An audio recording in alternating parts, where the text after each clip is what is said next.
Welcome to Pindar Poetry. We hope you learned something new. You start by confirming power and network.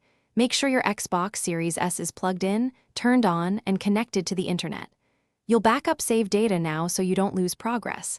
Cloud saves sync automatically when signed in. Once done, press and hold the Xbox button on the console for 10 seconds to fully power it down. This clears transient issues.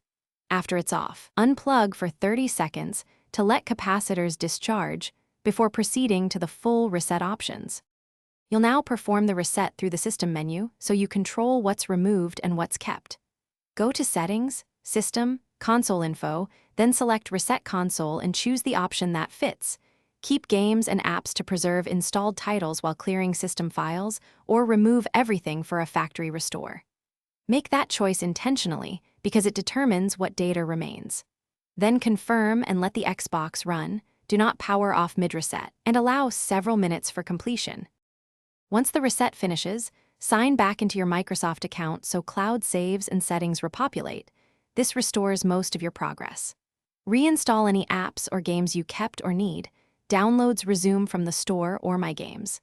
If the console fails to boot after reset, try the USB recovery method using the Xbox Startup Troubleshooter on a formatted USB drive or perform an offline system update. If hardware errors continue, contact Xbox support. This usually indicates. Thanks for watching. Consider subscribing if we helped you.